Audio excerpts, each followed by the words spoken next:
막 사업을 시작하고 얼마 지나지 않았을 때 저랑 비슷한 나이의 남자가 아르바이트생으로 들어오게 되었죠. 그 사람이 바로 지금 제 남편입니다. 남편은 그 당시 사법고시 실패 후 다음 시험 때까지 쓸 돈을 벌기 위해서 제 매장에서 잠시 아르바이트를 하게 된 거였어요. 그런데 어느 날 제가 창고에서 물건을 꺼내다 큰 사고를 당할 뻔했었는데 남편이 몸을 던져 저를 구해줬답니다. 그렇게 저는 사랑에 빠지게 되었어요. 친정에서는 남편의 가능성을 믿어주었고, 그래서 우리는 어렵지 않게 결혼할 수 있었어요. 결혼 이후 지금까지 10년간 남편의 사법고시 합격을 위해 열심히 뒷바라지를 해줬네요. 하지만 번번이 낙방하고 마는 남편을 보고 있으면 이제 한숨부터 쉬게 되네요. 우리 부부에게 자녀가 없는 것 또한 남편의 사법고시 때문이에요. 제가 몸이 약한 이유도 있었지만 남편은 자기가 합격을 한 뒤 자식에게 당당하게 아버지가 되고 싶다고 말해왔고 저 또한 그 말에 동의했거든요. 그렇지만 그때만 해도 남편의 사법고시 준비가 이렇게 길어질 줄은 솔직히 상상도 못했네요. 또한 남편은 결혼 생활 동안 경제활동을 전혀 하지 않았어요. 결혼 전부터 이미 친정으로부터 지원을 아낌없이 받아왔었고 제가 하던 사업도 날이 갈수록 잘 되어서 생활을 이어나가는데 문제는 없었지만 그래도 저도 한 번쯤은 남편이 벌어다주는 월급을 받아보고 싶었어요. 하지만 남편은 명문대 졸업 이후 계속해서 공부만 했던 사람이라 그런 말은 차마 입 밖으로 꺼낼 수 없었어요. 제가 해줄 수 있는 건 남편이 공부에만 전념할 수 있도록 경제적 지원을 아끼지 않는 것뿐이었죠. 그런데 얼마 전부터 남편의 씀씀이가 눈에 띄게 커졌어요. 원래 이따금씩 친구들을 만나면 삼겹살집에 가서 소주나 한잔 하고 들어오던 남편이었는데 어느 순간부터 카드 명세서에 와인바가 찍혀있기도 했고요. 고시생과는 거리가 먼 명품 브랜드에서 쇼핑을 하기도 하더라고요. 일거수일투족 따져 물으면 괜히 남편 자존심 상할까봐 혼자서 미심쩍게 생각만 하고 있었어요. 그러던 중 어느 날 모처럼 대청소를 하는데 남편 서랍 속에 목걸이가 있더라고요. 처음 보는 여자 목걸이였어요. 저는 곧 다가올 우리 결혼기념일에 나에게 줄 선물이라고 생각하고 아무것도 묻지 않고 들뜬 마음으로 기다리고 있었어요. 그런데 막상 결혼기념일 당일이 됐는데도 정작 남편이 결혼기념일인 것조차 잊고 있는 것 같더라고요. 저는 설마 하는 마음으로 기다리다가 결국 저녁 식사 자리에서 남편에게 뭐 나한테 줄 거 없냐고 물었어요. 그런데 남편은 입안에 잔뜩 들은 음식을 꾸역꾸역 씹어대면서 무슨 소리를 하고 있냐는 듯이 정말 모르는 것처럼 말하는 거예요. 거기서 뭔가 쎄한 느낌이 들더라고요. 그동안 미심쩍던 마음이 점점 확신으로 들기 시작했죠. 그리고 며칠 뒤의 일입니다. 제 매장에서 일하던 여직원이 제가 남편 서랍 속에서 봤던 그 목걸이를 하고 있더군요. 저는 믿을 수 없었지만 그래도 혹시나 하는 마음에 일부러 여직원에게 제 집에서 뭘 좀 가져다 달라고 심부름을 시켰어요. 네 하고 대답하며 아무 군소리 없이 나가는 여직원 뒤를 조용히 미행하기 시작했어요. 그 직원이 벨을 누르자 제 남편이 너무 자연스럽게 현관을 열어주고 들어가더군요. 그리고 저는 그렇게 복도 창문 틈으로 둘의 불륜을 목격하고 말았습니다.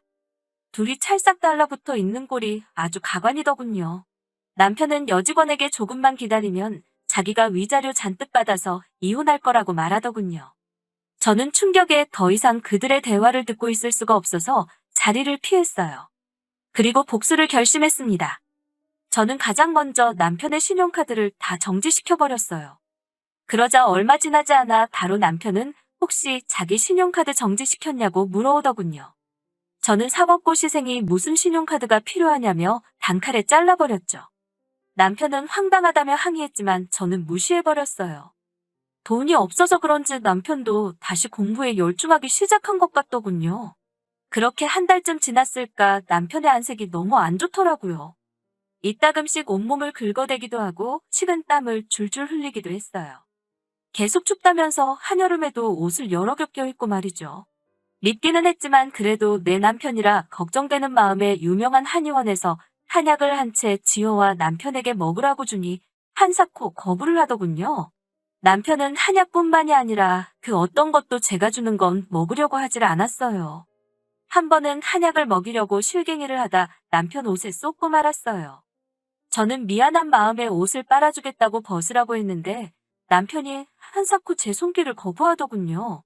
며칠 뒤 시어머니께서 남편에게 주라며 약밥을 지어오셨어요. 그런데 남편이 그 약밥을 한 입 먹고는 바로 쓰러져 버린 거예요. 저와 시어머니는 깜짝 놀라 남편을 바로 근처 병원으로 데리고 갔어요.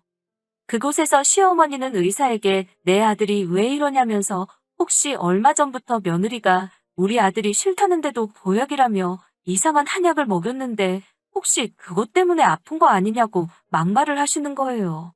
마치 제가 남편에게 해코지라도 한 것 같다며 의심을 하시더군요. 그러자 의사 선생님이 이 증상은 그 약 때문은 아니라고 하시면서 뜻밖의 대답을 하시더군요.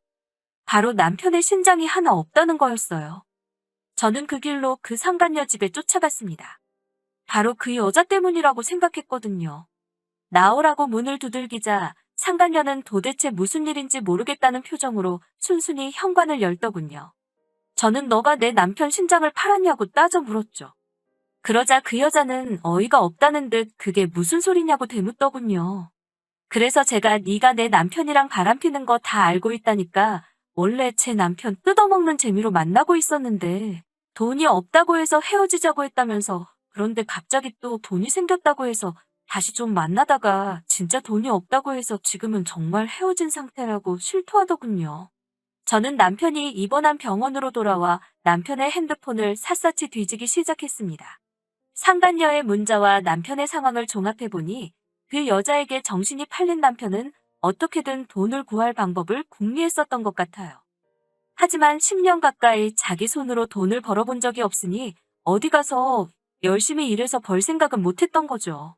그러다 불법 장기 매매를 알게 되고 제가 출장을 간 사이에 신장 적출 수술을 받았나 봐요. 문제는 제가 예상보다 일찍 돌아오는 바람에 제대로 치료를 받을 수 없었던 거예요. 그러자 비로소 그동안 남편이 보였던 이상한 모습들이 이해가 되기 시작했어요. 저에게 수술 자국을 감추기 위해 옷을 벗지 않으려 했고 옷을 여러 겹 겹쳐 입었고 혹시 모를 부작용 걱정 때문에 제가 주는 약도 일부러 먹지 않으려고 했던 거였어요. 남편은 그동안 상간녀가 원하는 명품백을 비롯해 선물들을 사주면서 그 관계를 유지하려고 했던 것 같아요. 그런데 제가 카드를 정지시키고 남편이 가지고 있던 돈이 다 떨어지자 상간녀가 남편에게 헤어지자고 했고 갑작스러운 이별 통보의 남편은 어떻게든 다시 그 여자와 만나기 위해서 저 몰래 신장까지 팔아쳐먹은 거예요. 그리고 결국엔 건강이 악화돼서 쓰러진 거고요. 이미 병원에 왔을 때는 남은 신장 하나마저 기능이 저하돼서 만성 신부전증 진단을 받은 거죠. 의사는 신장 투석이나 이식밖에는 방법이 없다고 통보하더군요. 그 사실을 남편에게 알리니 갑자기 남편은 저에게 손이 발이 되게 빌면서 사정을 하더라고요. 자기가 정말 사랑하는 건 사실 나 하나였다면서 제발 자기 좀 구해달라고 하는 거예요. 예전에 저라면 신장 하나 줬을 수도 있겠죠. 내가 믿고 사랑하는 남자의 성공을 위해 10년 동안 군소리 없이 뒷바라지 해온 저이니깐요. 그렇지만 더는 그렇게 바보같이 희생하고 싶지 않았어요. 눈물을 보이며 다 죽어가는 목소리로 사정하는 남편 면전에다가 이혼 도장 찍은 서류를 던졌습니다. 남편은 서류를 열어보곤 그럼 자기는 이제 어떻게 살아가냐면서 발버둥을 치더군요. 그 순간 병실문이 열리면서 그 상간녀가 들어오는 거예요. 그 상간녀는 남편을 아주 한심한 눈빛으로 쳐다보더라고요. 남편은 순간 저와 그 상간녀를 번갈아 쳐다보더니 이제 그 상간녀 바지가랑이를 잡고 늘어지더군요. 상간녀에게 자기한테 신장 하나만 주면 자기가 사법고시 패스해서 사모님 소리 듣게 해준다는 개소리를 싸지르면서요. 상간녀는 냉정한 목소리로 오빠 제발 정신 차리라고 내가 미쳤다고 오빠한테 내 신장을 주냐며 코웃음을 치더군요. 그리고는 상간녀가 그래도 마지막이라 생각하고 얼굴 보고 이야기하러 온 거라며 이제 절대로 자기를 아는 척도 하지 말라고 소름 끼친다는 말만 남기고 병실을 나가더군요. 그렇게 저한테도 상간녀한테도 버림받고 건강까지 잃고 초라하게 누워있는 남편을 보니 인과응보라는 말이 딱 생각이 나더군요.